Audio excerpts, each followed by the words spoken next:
Alright, so this is the lecture number 77 in our DSA series, and for now we are solving the problems related to 2D arrays, and I am going to continue the same series of 2D arrays in this video also. So previously we have seen a very interesting problem that was ring rotate, and today we are going to solve the problem of diagonal traversal. We have already done the spiral traversal, web traversal or wave traversal. Now we are going to see the diagonal traversal. So let us see.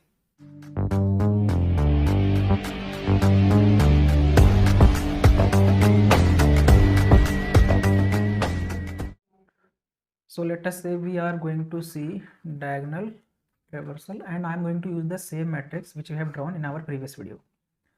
So now what we have to do, if you look at here, you have been provided this matrix. What you have to do is you have to traverse this matrix diagonally. What is that exactly? Let me explain here. So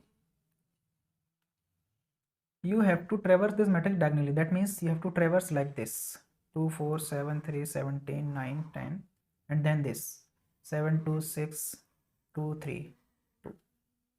And let us say change the color so that it should not be confused. And then this. I hope the problem statement is clear to you. We have to traverse our matrix like this, and of course on the upper part only, and then this.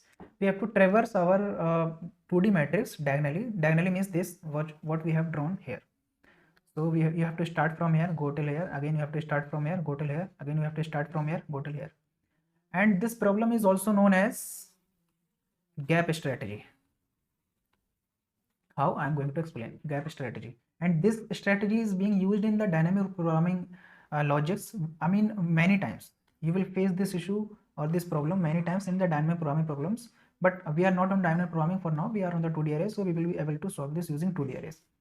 How? Let us see. So I want, firstly, the regular thing is I want you to try at your own how you can approach this particular problem. If you are done with that, then I'm providing here you the solution.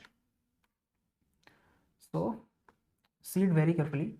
If you can look at here, currently we are on 0, 0, then we are on 1, 1, 2, 2, 3, 3, 4, 4, 5, 5, and 6, 6. This is the index. 5, 5, 4, 4, 3, 3, 2, 2, 1, 1, 0, 0. We are printing diagonally. And for the second diagonal, we are increasing by 1. 0, 1, 0, 1, 2, and 2, 3, 3, 4, 4, 5, 5, 6. I hope it is clear to you. Let us see for next one also. So here it is 0, 2, 1, 3, 2, 4, 3, 5, and 4, 6. Let us see for this 0, 3, 2, 1, 4, 2, 5, and what? 3, 6. Let us see for this also 0, 4, 1, 5, 2, 6. For this 0, 5, 1, 6. For this 0, 6. So these are the index which we have to print. One thing you have to notice here is why I called this approach as a gap strategy. You could take hint from that. Why this is a gap strategy? Look at here very carefully. For the first diagonal, we do not have any gap in our rows and columns 0, 0, 1, 1, 2, 1, 3, 3, 4, 4, 5, 5. But for the second diagonal, we have one gap 0, 1, 0, 1, which is one gap. 1, 2, again one gap. 2 minus 1, of course it is 1, so one gap. 2, 3, one gap. 3, 4, one gap. Same for all. Let us see for third diagonal 0, 2, 2 gap. 1, 3, 2 gap. 2, 4, gap of 2. Same goes for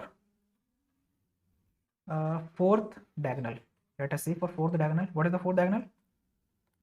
This one. Here we have 3 gap 0, 3, and this gap is maintained till end, till we reaches on this column.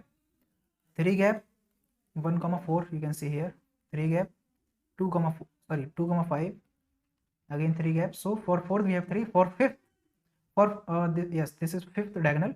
For fifth we have 4 gap, for sixth we have 5 gap, and for seventh diagonal, this is 7th diagonal, we have 6 gap. So while printing the diagonals, each time we have to increase the gap. Fine. So let us see how I am going to approach this particular problem. This is very easy also. Let us see. So this is the input and output of the previous one, and this is the code for our previous program. I am going to remove it, and I have already pushed the code onto my GitHub repository. You can check out from there in case if you need code. So this is the code for printing. Let us erase all the code except the input taking process. Fine. So till now what we have done, we have taken the row size, column size, and the 2D array as the input.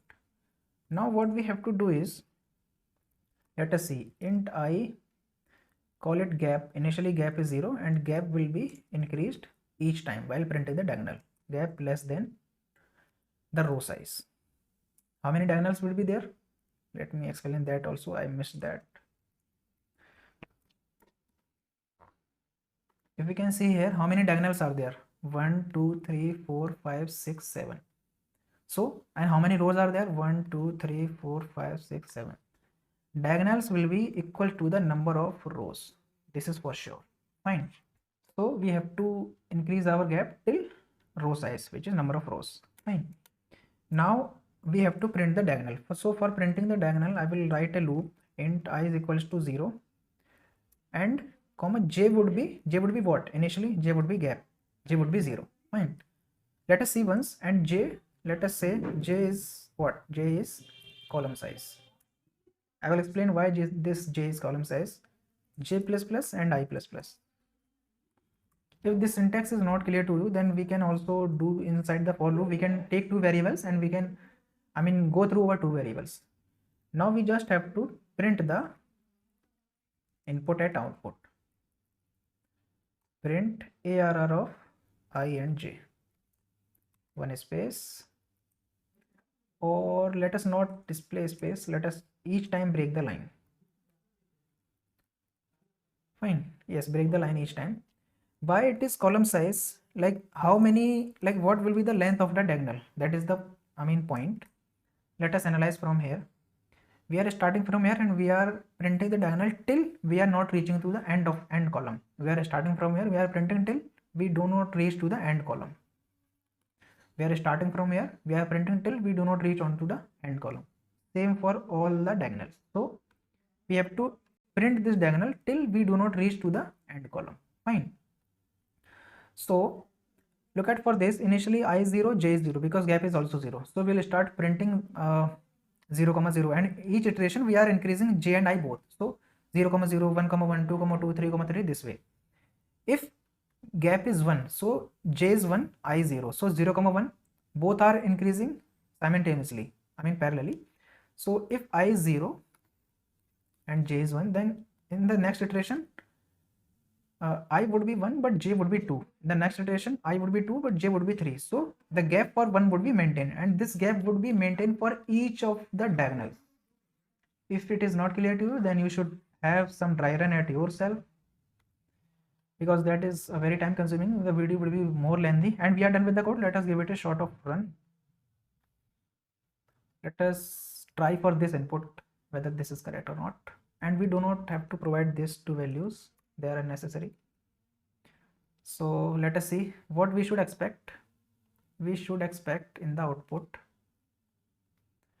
what we should expect, 1667883 in the first line. Let us see, 1667883, this is fine. Next 257891, 257891. Next 34810. Next would be 34810, and then 4392, 4392, then 522, 522, and then 61 and 7, 61 and 7. That means our program is working fine. we have written the same logic. If it is not clear to you, then you should have a dry run using this loop, these two loop, why we are using this approach. So I hope I was able to explain you the concept of this gap strategy or the diagonal traversal over the 2D arrays. And if you still do have any confusion, then you can comment down below. I would be replying there. And you can connect with me over LinkedIn also. We can discuss there the topics. And so that's it from my side for this particular video. We'll see you in the next one. Thank you.